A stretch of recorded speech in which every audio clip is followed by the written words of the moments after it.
Alhamdulillahil wahidil qaharil azizil ghaffaril mukawwirul laili 'alan nahar tazkiratan li ulil qulubi wal absar tawsiratan li zawil albabi wal i'tibar amma ba'd.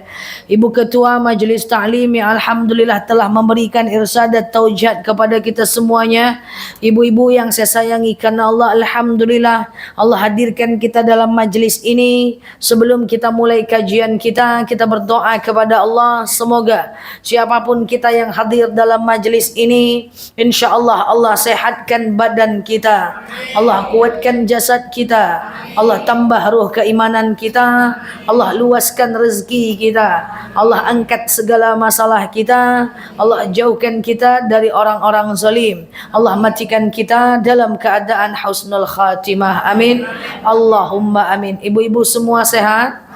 Alhamdulillah. Baik ibu-ibu yang saya sayangi karena Allah, alhamdulillah kita lanjutkan kajian kita pada kesempatan yang berbahagia ini bersempena dengan Isra dan Mi'raj Nabi besar Muhammad sallallahu alaihi wasallam. Ketika Rasul melakukan perjalanan Isra dan Mi'raj itu adalah karena meninggalnya Khadijah dan Abu Talib.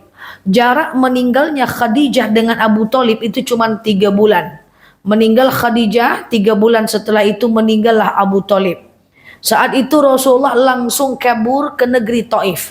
Karena ketika Khadijah meninggal, Abu Talib meninggal, tidak ada lagi yang mengamankan Rasulullah. Akhirnya Khadijah kabur ke Rasul kabur ke negeri Taif. Rupanya di Taif itu lebih parah lagi. Rasul dilempar pakai tai unta, Rasul masak kurma, dicampur kurma dengan tai unta. Rasulullah dipukul kepalanya sampai berdarah sampai ujung kakinya. Lalu kemudian malaikat Jibril marah dan malaikat Jibril ngomong kepada Rasulullah, "Ya Rasulullah, irfa' yadak ilas sama." Kau angkat tangan kau ke langit sekarang juga. Kau minta kepada Allah agar Allah bumi hanguskan Taif ini. Nanti aku yang akan mengerjakannya. Tapi Muhammad tak mau. Muhammad berdoa, Rabbi ja'al hada baladan aminan warzuq ahlahu minas samaras. Ya Allah, kau jadikan bukit Taif ini bumi yang aman. Berikan mereka makanan dan segala macam buah-buahan. Mereka itu bukan jahat. Cuman mereka belum paham saja. Dan terbukti Rasulullah membalas keburukan dengan doa. Dia tahu orang jahat itu bukan karena jahat, tapi karena dia belum paham saja. Kalau dia udah paham, dia tidak akan jahat. Coba ini kita amalkan. Kalau ada orang tak suka dengan kita, orang iri dengan kita, percayalah, bukan karena dia jahat, tapi dia belum kenal aja siapa kita. Dan terbukti kota Taif sampai sekarang adalah tanah yang sangat subur, dengan buah-buahan, dengan harga yang sangat murah. Akhirnya cuma seminggu di Taif, Rasul tidak sanggup, balik lagi ke kota Mekah. Nyampe di kota Mekah, akhirnya Allah menghibur Rasulullah untuk berjalan yang namanya Isra dan Mi'raj. Sebelum melakukan perjalanan Isra dan Mi'raj, Rasul dipanggil oleh malaikat Jibril, dipanggil oleh malaikat Mikail, berada di depan Ka'bah. Ada depan Ka'bah sumur Zam-Zam. Dulu ada, sekarang tak ada. Sekarang ada muara sumur Zam-Zam di belakang rumah Rasulullah, dekat rumah Rasulullah, pas samping rumah Rasulullah, di balik Bukit Safa dan Bukit Marwah. Kalau berhaji, berumrah bisa lihat jalan kaki 300 meter dari Bukit Safa, Bukit Marwah. Itu nanti di sebelah kanannya ada yang namanya muara sumur Zam-Zam. Rasul dicuci di sumur Zam-Zam itu di depan Ka'bah, dirobek tenggorokannya sampai ke ulu hatinya. Pertanyaannya adalah, robek ini jasadnya atau ruhnya saja? Tidak ada yang bisa menjawab. Ada yang mengatakan jasad, ada yang mengatakan ruh. Tapi kebetulan waktu itu ada saksi mata, yaitu anak kecil yang mengatakan Rasulullah telah dibunuh. Ini pertanda bahwa bisa jadi yang dirobek adalah jasadnya. Lalu kemudian anak kecil itu mengumumkan kepada seluruh orang di kota Mekah bahwa Rasulullah itu sudah dibunuh. Setelah balik lagi anak kecil, ternyata wajah Rasulullah masih hidup dan pucat. Dicuci dengan air Zam-Zam jantung dan hatinya, dihilangkan nafsu jahat, dimasukkan nafsu yang baik saja karena ingin suci menghadap Tuhannya. Zam-zam di depan Ka'bah. Munculnya Zam-zam adalah karena Siti Hajar. Berjalan kaki, Siti Hajar mencari air untuk anaknya Ismail. Bukit Sofa, Marwah, Sofa, Marwah, Sofa, Marwah, Sofa, Marwah. Airnya munculnya di Ka'bah. Tidak nyambung. Maksudnya apa? Di mana dia berusaha, rupanya di rezekinya di tempat yang lain. Artinya apa? Usaha aja dulu, bahwa rezeki kita belum tentu di tempat yang kita usahakan. Paham? Jalannya Bukit Sofa Marwah, Zam-zamnya depan Ka'bah. Jadi jualan aja dulu, kerja aja dulu. Bisa jadi rezekinya nggak dari sana, dari tempat yang lain. Ikhtiar aja dulu, itulah hikmahnya. Ketika Rasulullah dibelah dadanya, kemudian didatangkan buruk. Saya akan kenalkan ibu dengan buruk. Buruk itu adalah hewan yang Allah setting warna putih dan berbadankan cahaya. Jadi buruk itu punya kecepatan laju 200.000 km per detik karena dia berbadan cahaya. Coba ibu punya senter. Senter itu kalau ibu hidupkan, cus, langsung tembak kan? Kan nggak loading dulu, loading kan enggak kan? Ibu hidupkan senter, cus, langsung. Ibu hidupkan lampu, cus. Begitu kecepatan cahaya, cepat. Dan buruk itu adalah hewan berbadan cahaya dengan 200.000 km per detik. 200.000 km per detik. Sementara jarak Mekah ke Palestina itu cuman 1.200 kilo. Kayak Pekanbaru ke Jakarta. Kalau jarak Mekah ke Palestina 1.200 kilo, sementara si boroknya 200.000 km per detik, wajar nggak campainya cepat? Wajar. Maka buruk itu hewan berbadankan cahaya. Dia disetting oleh Allah untuk dipakai nyaman oleh Rasulullah. Jadi kalau jalan mendaki, kaki belakangnya panjang, tetap rata. Kalau jalan menurun, kaki depannya panjang. Jadi dia tetap rata. Seperti itu. Dan ketika Rasulullah menaiki buruk, itu badan Rasulullah diubah oleh Allah menjadi badan cahaya dengan kecepatan cahaya. Cepat betul. 200.000 km per detik. Dari Mekah langsung ke Palestina. Dalam perjalanan Isra itu ada dua kejadian. Pertama, Rasulullah disuguhkan minuman khamar dan minuman susu. Rasul pilih susu. Apa kata Jibril? Untung kau pilih susu. Kalau kau pilih khamar, hancurlah umatmu. Yang kedua, Rasulullah ketemu di Isra itu sebuah hadis, yaitu dari Allah, hadis qudsi, anjurkan umatmu untuk berbekam. Jadi bekam itu terjadi pada saat Isra Mi'raj, sunnah bekam. Nah, dari Mekah langsung ke Aqsa. Lalu si buruk ini parkirlah di Aqsa. Saya sudah pernah cerita, saya sudah pergi ke tempat parkir buruk.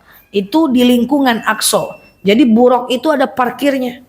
Ada tempat parkirnya di lingkungan Aqsa. Nah, kenapa buruk itu parkir? Buruk itu parkir karena Rasulullah pengen memimpin sholat 230.000 nabi di kawasan Aqsa. Jadi Rasulullah itu sholat di kawasan Aqsa dan memimpin 230 orang nabi di kawasan Aqsa. Maka nabi itu jumlahnya 230.000. Yang paling masyhur adalah 25. Dan yang paling ulul azmi adalah cuma 5. Rasul memimpin sholat di kawasan itu. Makanya Masjid Aqsa itu masjid yang luar biasa. Kiblat pertama orang Islam, Rasul memimpin ribuan nabi sholat di situ. Kemudian sholat di Aqsa 500.000 kali sholat di tanah air. Kemudian di Aqsa adalah tempat di mana Rasul transit melakukan peristiwa Isra dan Mi'raj. Saya ulang lagi ceritanya. Jadi kalau ibu jalan ke Aqsa, itu ibu akan tengok tempat parkir buruk. Nah, ibu kalau masuk ke masjid yang kubah kuning, ibu masuk ke dalam masjid itu, tapi masjid itu dibangun belakangan. Nanti di tengah masjid itu ada bolong di lantainya. Bolong seperti yang sudah pernah saya ceritakan. Masuk ke masjid, di bawah kubahnya itu ada goa di bawah. Ada goa di bawah, dan goa itu kenapa dia ada goa? Ada gua di bawah, bisa sholat di bawah, dan di atasnya ada batu menggantung di dalam masjid. Kenapa dipercaya bahwa gua itu, bahwa lantai itu kenapa bolong? Karena waktu Rasulullah ingin melakukan perjalanan Mi'raj, itu goa itu, batu itu ngikut, tercabut dari tanah, tidak diizinkan oleh Allah, jadi dia menggantung. Jadi di bawah ada goa, di atas ada batu menggantung. Itu bisa disaksikan di Aqsa, di Masjid Aqsa. Ada, saya sudah masuk ke dalam goa itu. Nah, kemudian di samping goa ada tiang petak kayak gini. Masukkan tangan kita, pegang batunya, wangi. Dipercaya waktu Rasulullah melakukan perjalanan Mi'raj, itu jatuh jenggotnya sehingga batu itu wangi. Dan memang wangi, saya sudah cium wanginya. Itulah ibu-ibu perjalanan Mi'raj. Jadi Rasulullah dari Mekah ke Palestina, pertama Zamzam, dinaikin burak, dari Mekah ke Palestina, dari Palestina berangkat ke Sidratul Muntaha. Jadi setelah dia bimbing solat 230 orang Nabi, maka dia berangkat Mi'raj bersama burak, tercabutlah batu itu, makanya bolong bumi itu sampai sekarang. Nah, di perjalanan Mi'raj, Rasulullah ketemu lantai 1, langit 2, langit 3, langit 4, langit 5, langit 6. Dan di antara langit itu ada 2 pendapat. Rasulullah melihat neraka, dan satu pendapat lagi Rasulullah dinampakkan dosa-dosa. Ya, pada intinya sama saja. Di langit pertama, Rasul bertemu dengan Nabi Adam. Dan kemudian di sana dinampakkan banyak sekali orang-orang yang melakukan dosa. Ada yang dia julurkan lidahnya, gunting, julur dia gunting lagi, julur dia gunting lagi. Itulah orang yang bergosip. Ada yang ketemu dengan orang yang rambutnya dipanjangkan, kemudian ditariknya rambutnya sendiri sampai tersungkur, dan kemudian dia gunting lagi, dan seterusnya. Ya, ini adalah orang yang diketemukan oleh Rasul saat perjalanan Isra dan Mi'raj. Nah, di langit ke-6 Rasulullah ketemu dengan Nabi Musa. Disinilah drama dimulai. Nabi Musa adalah nabi yang lebih dulu dibanding Rasulullah. Rasul yang lebih dulu dibandingkan Rasulullah. Nabi Musa itu adalah Rasul, diutus untuk Bani Israel ke Mesir dan Palestina. Sementara Rasulullah diutus ke Mekah. Jadi Nabi Musa, setiap nabi itu kan ada tempat dakwahnya sendiri, ya kan. Kalau Nabi Musa Mesir dan Palestina. Nama umatnya Bani Israel. Musuhnya adalah Fir'aun. Sementara Rasulullah itu musuhnya adalah Abu-Abu, dan umatnya namanya Quraisy di Mekah, ya kan. Apa kata Nabi Musa kepada Rasulullah? Nangislah Nabi Musa, ya Rasulullah, takkan mampu umat kau solat 50 kali sehari semalam. Apa kata Nabi Musa? Aku merasakan susah dengan Bani Israel. Ya, karena Bani Israel itu 50 kali sehari semalam solatnya. Kalau kita mau kilas balik sebentar, Nabi Musa itu kasihan sekali saat berdakwah. Sama dengan Rasulullah. Saya sudah pernah cerita, saya ulang lagi ceritanya. Bahwa Nabi Musa berdakwah di Mesir itu diganggu oleh Fir'aun. Jadi Fir'aun itu kan jumlahnya rame, 400 orang. Dan Fir'aun yang mengaku dirinya Tuhan, itulah Fir'aun yang hidup pada masa Nabi Musa. Namanya adalah Ramses II. Siapa namanya? Ramses II. Ramses II itu meninggal di laut mati. Meninggal di laut karena dibelah lautan oleh Nabi Musa. Dan Ramses sekarang dimumikan di Museum Nasional Mesir. Saya sudah menengok muminya, tinggal tulangnya aja lagi. Saya sudah nengok asli Fir'aun yang berada pada masa Nabi Musa. Itu di Museum Nasional Mesir. Itu kalau saya tengok dia, saya sapa dia, sombong betul luar biasa. Tidak mau menyaut sapaan saya. Padahal saya udah jauh-jauh datang dari Indonesia. Ses, kata saya, dia slow ya. Ses, dia diam aja. Aduh, ini memang akhlaknya kurang lah. Ya kan? Jadi itulah ya. Jadi Nabi Musa itu dia punya musuh namanya Fir'aun. Ramses II. Istrinya namanya Aisyah. Ya, dibangunkan oleh Allah rumah di surga. Saya cerita sedikit perjuangan Nabi Musa. Nabi Musa ini nama kaumnya adalah Bani Israel. Nabi Musa bertemu dengan Allah di Bukit Sinai. Kalau Rasul bertemu dengan Allah Sidratul Muntaha. Nabi Musa tidak bertemu dengan Allah. Yang sampai ke langit ke-7 cuma Rasulullah saat Isra dan Mi'raj.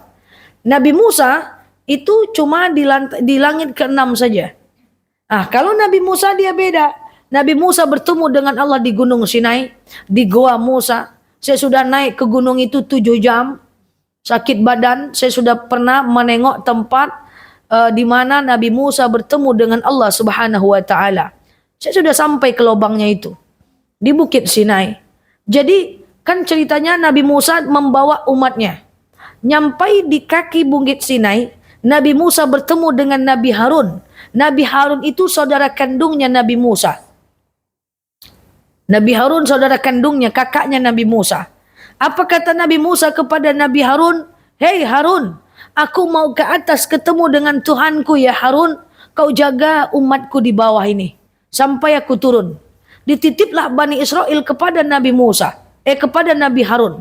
Lalu naiklah Nabi Musa ke atas, 40 hari 40 malam bertemu dengan Allah Azza wa Jalla. Terjadi percakapan dengan malaikat Jibril. Hai Jibril, kata Nabi Musa, apakah Tuhan itu tidur? Okey, kata Jibril, aku tanya dulu kepada Tuhan. Ditanya kepada Tuhan pas balik, apa kata Tuhan wahai Jibril? Kata Tuhan, tak jawab Tuhan itu. Terus macam mana?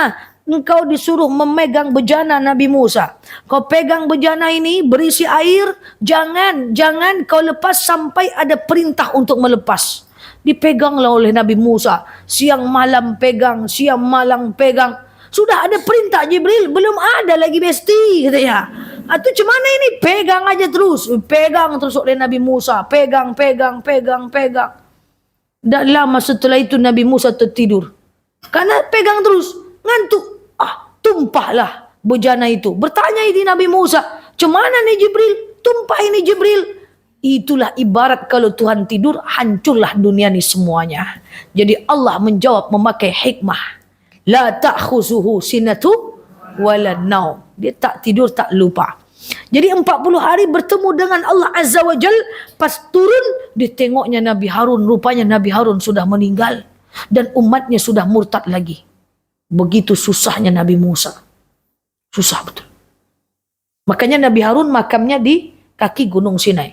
Karena Nabi itu di mana dia dimatikan, situ dia dikuburkan. Nabi Musa kasihan. Tapi kasihan semua, Rasulullah kasihan juga. Jadi pada para Rasul itu tidak mudah memperjuangkan kita semuanya. Nabi udah murtad lagi Bani Israel. Karena Nabi Harun meninggal di kaki Gunung Sinai. Nabi Musa solat 50 kali sehari semalam. Saya tak terbayang kalau muka-muka ini solat 50 kali. Antalah. Tak terbayang saya. Sehari cuma 24 jam kan Bu Ketua. Kalau solatnya 50 kali setiap setengah jam solat. Kan itu tu mak. Makan salalawa ala solat lu lihat. Baru buka salat lah solat lu balik. Tapi itu mana Nabi Musa. Menangis Nabi Musa, tolonglah ya Rasulullah, takkan sanggup umatmu, cukup umatku yang rasa. Wah, balik lagi Rasulullah ke langit ke-7. Pas mau turun, tentu ketemu lagi Nabi Musa. Nabi Musa di lantai nomor 6. Udah berapa? 40 tak sanggup doh. Balik lagi Muhammad. Turun berapa dah? 30. Tak sanggup, balik lagi. Sampai 10. 10 tak sanggup, balik lagi. Sampai 5. Sampai 5. Udah 5 Nabi Musa. Tak akan bisa, kata Nabi Musa. Walaupun 5. Jadi Rasul disuruh naik lagi. Pas suruh naik, Rasulullah bilang, capek aku nego terus, katanya. Cincailah, kata Rasulullah itu kan. Tak taluk doh, malu saya sama Allah. Apa kata Nabi Musa? Okey, bisa 5, tapi aku yakin takkan bisa. Bayangkan. Nabi Musa memprediksi itu. Karena diprediksi itu, maka Rasulullah bertanya kepada Allah, ya Allah, gimana kalau umatku sakit? Gimana kalau umatku perjalanan jauh? Gimana kalau umatku tak bisa solat tegak? Gimana kalau tak ada air? Maka Allah berikan banyak keringanan dalam solat 5 waktu. Tak ada air, tayamum, sakit, solat dalam keadaan duduk baring, ada anak, gendong anak, dalam perjalanan jamak qasar. Allah berikan banyak keringanan. Jadi maksud saya seperti ini, Bu. Solat cuma 5 kali, ibu bukan umat Nabi Musa. Sehari sekali solat kan cuma kul-kul aja kan. Ibu kan wajah kul aja ni semua. Udah ibu hafal Alam Nasrah, balik lagi ibu ke sikul itu. Udah baca ayat kursi, balik lagi ke sikul itu. Gantilah sikit dengan ayat kursi. Ya, dengan Rabbana atina fid dunya, kan itu ada dalam Al-Quran. Iku balik ya, ala dibaca alhaakumut takatsur, balik lagi ke kul.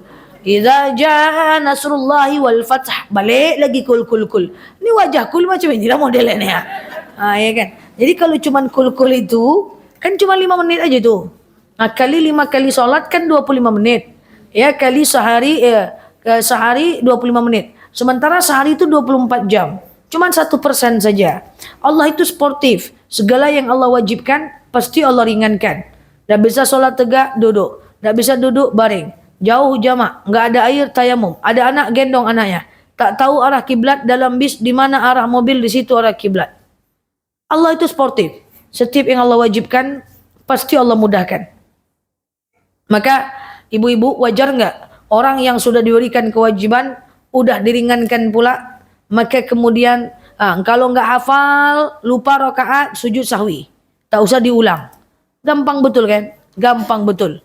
Ya, maka kalau sudah dimudahkan tak juga dikerjakan, wajar nggak orang kayak gitu masuk neraka? Wajar. Makanya yang pertama kali dinilai dalam ibadah adalah solat. Kenapa solat? Karena solat aja yang mudah, sagalai apalagi yang tak mudah. Makanya wajar, ara'aital ladzi yukadzibu biddin. Akan ada orang yang mendustakan agama. Siapa dia? Alladzina hum an salatihim. Dialah orang yang lalai dalam solatnya. Lalai dalam solatnya.